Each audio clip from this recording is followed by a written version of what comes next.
¿Cómo les va? Bienvenidos a una nueva emisión de Una Hora para mí. Hoy tenemos en el primer y segundo bloque un trabajo con el profesor Nelson Toledo. Él nos va a enseñar a dibujar figura humana.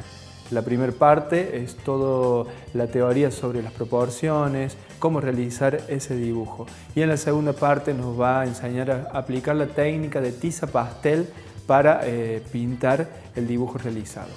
En el segmento de Recorriendo el País, Descubriendo Talentos, vamos a conocer a Paula González, una artesana de Río Ceballos que trabaja con el fieltro. Ella nos va a explicar qué es el fieltro, cómo lo trabaja, cómo lo tiñe, etcétera, para aplicarlo a sombreros, a juguetes para niños. Y bueno, todo lo que Paula realiza nos va a mostrar. Así que bueno, no se muevan de ahí, que tenemos un programa muy interesante. Hola, ¿cómo le va? Es un gusto siempre estar con ustedes. Hoy nos convoca algo que en lo personal me parece que es un desafío, que es algo, no digo difícil, pero sí que requiere de mucha práctica. Esto de la figura humana. Figura humana que nosotros la podemos dividir, es decir, figura humana femenina, figura humana masculina, niños, ancianos, es decir, muy amplio. Es un tema que requiere de mucha práctica. Tenemos esto de la historia con la figura humana. Fíjense en que hay los primeros prácticamente testimonios artísticos, ya hay representación de figura humana. Es decir, que si nosotros nos remontamos a pictografías de hace 30.000 años, vemos figura humana.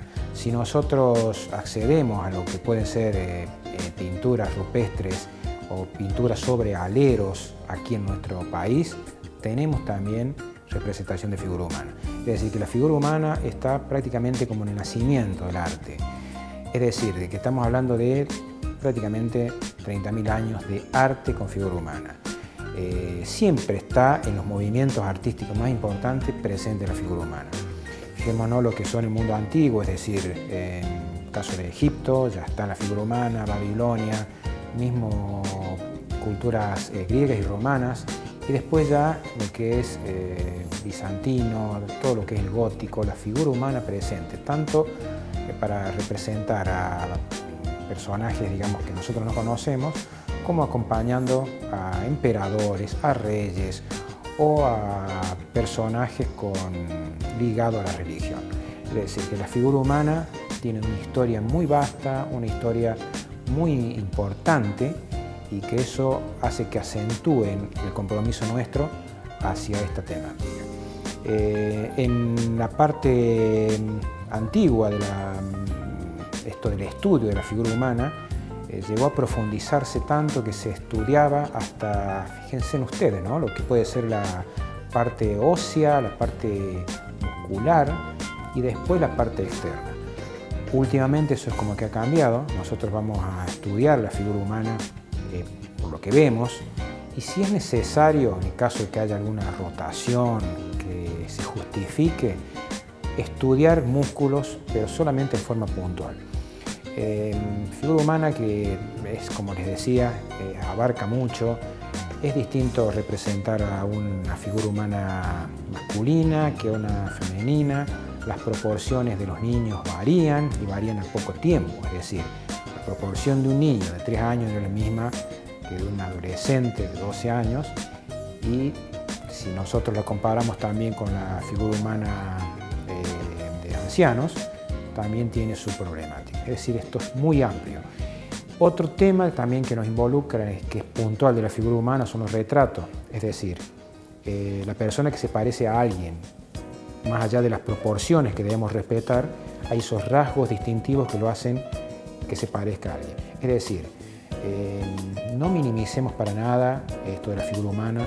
No es difícil, porque esa palabra es como que hay que erradicarla del léxico de arte, pero sí es complejo, requiere de mucha práctica y sobre todo de mucha observación. Fíjense que nosotros, el método de trabajo va a ser el sistema de ejes, es decir, el eje principal que va a estar dado por la columna vertebral, que esto nos va a dar el movimiento que tiene la modelo.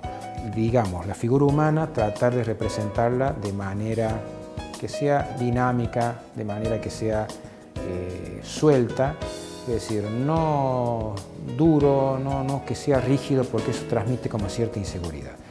El movimiento que transmite, en el caso puntual de este trabajo, la columna vertebral, los brazos en esa posición, acompañando con el pelo, hacen de un dinamismo extremo esta representación.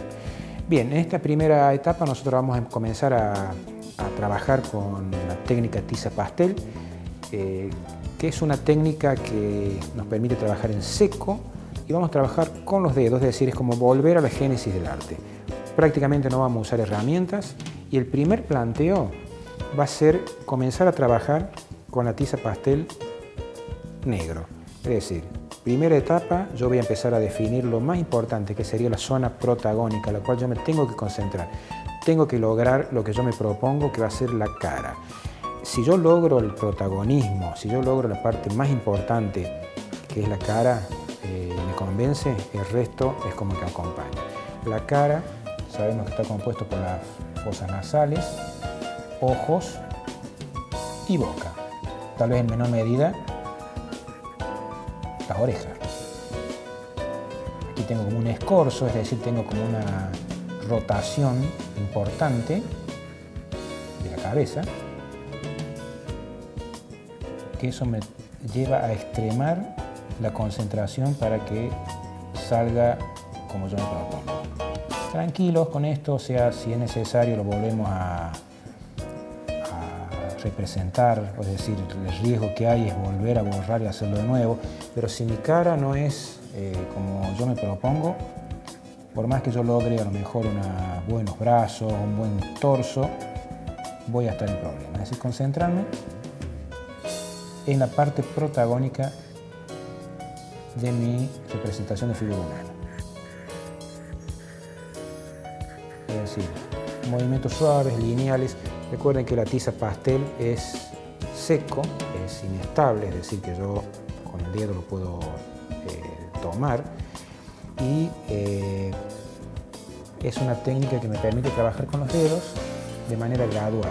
Es decir, que yo tomo la pintura directamente de la barra y la voy pasando con los dedos sobre la superficie, que en este caso que nos convoca es un papel que tiene textura. Esa textura me va a ayudar como mordiente de esta técnica que, como hemos dicho anteriormente, es inestable. Y si es inestable, carece prácticamente de adhesivo. Por eso la importancia que tiene trabajar con un papel que tenga textura, un papel que tenga mordiente. Este primer planteo, insisto, es empezar a definir el volumen de la cara con negro.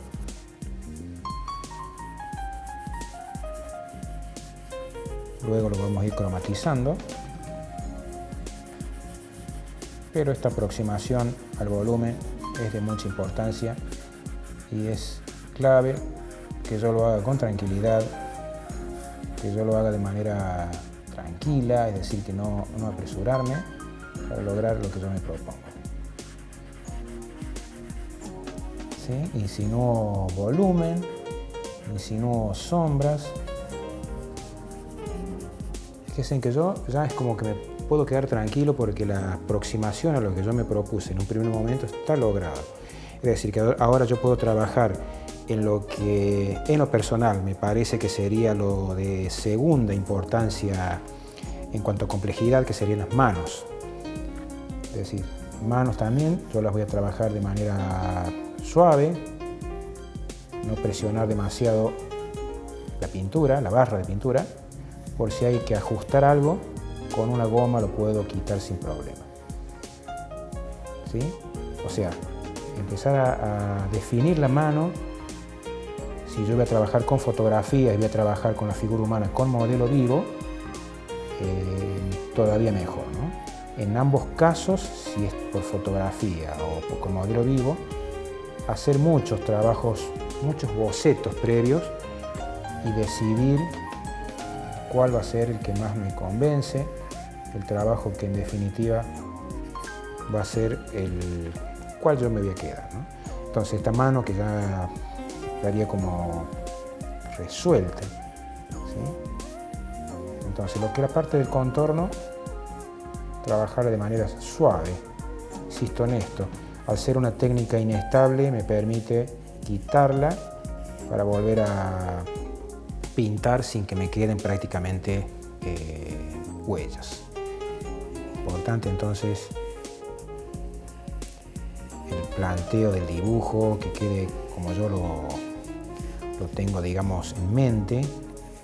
Fíjense en que las proporciones, en el caso de la figura humana, responde a la cabeza, es decir, la cabeza sería la unidad de proporción que, trasladada por el eje que está dado en la columna vertebral, me definen tanto la proporción del tórax como de las piernas.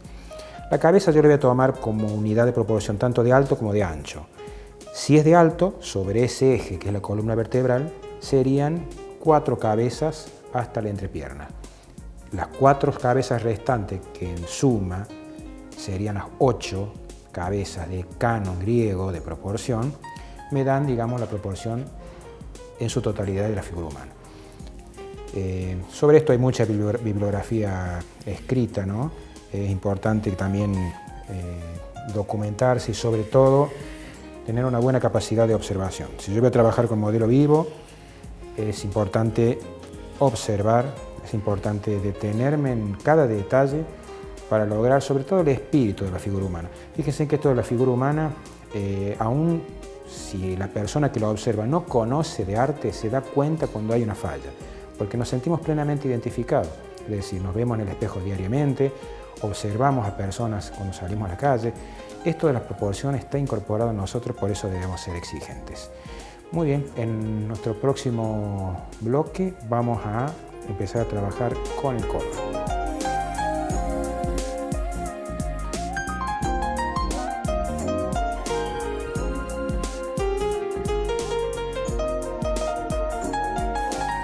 Muy bien, continuamos en este bloque. Vamos a continuar con la figura humana femenina, con movimiento, técnica tiza pastel, ahora con el agregado de color. Conviene siempre en esta técnica trabajar de claro a oscuro, es decir, con el color piel. Fíjense que yo ya le puse un poquito de negro para definir el volumen, y voy a empezar a trabajar también con el dedo, cromatizando la cara. Siempre con el dedo. El dedo me sirve a mí como una herramienta para extender el color.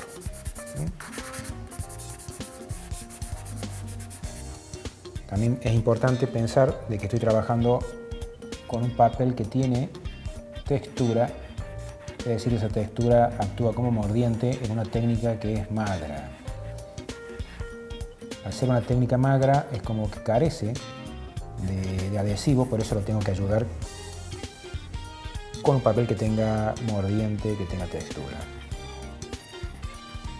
Muy bien, vamos a trabajar entonces el movimiento que tiene el pelo. Es bueno esto de superponer colores, es decir, yo estoy trabajando con un terrio verdoso que me sirve como base. Sobre eso yo le voy a aplicar otros colores para lograr, digamos, un tipo de pelo que sea cromático, un tipo de pelo que tenga no solo movimiento, sino que tenga riqueza de color, y que eso está muy bueno. Recuerde que lo que estamos haciendo es pintura con una técnica dibujística, es decir, trabajar por frotación, trabajar en directo, pero desde el momento que aplicamos color estamos ya trabajando con pintura. También es importante documentarnos sobre esto de la teoría del color, es decir, colores fríos, colores cálidos, a qué se refieren cuando nosotros hablamos de eso, ¿no? Fíjense que los colores que nosotros vamos a emplear en este proyecto son colores, si se quieren, como colores un poco más bien fríos, ¿no? O sea, colores tierras, colores, si se quieren, tranquilos, ¿no? Suelto siempre, como yo insisto en esto, trabajar de manera suelta. Por supuesto que la soltura lo da la seguridad, y la seguridad lo da la técnica, es decir, para lograr un trabajo que sea suelto, un trabajo espontáneo, que eso en el resultado final se ve. Muy bien, vamos a empezar a darle un poquito de volumen a las manos, brazos. Fíjense cómo ayuda entonces lo que decíamos inicialmente, cómo ayuda la textura que tiene nuestro soporte, nuestro papel, ayuda muchísimo a que la pintura se adhiera, ¿no? De eso se trata.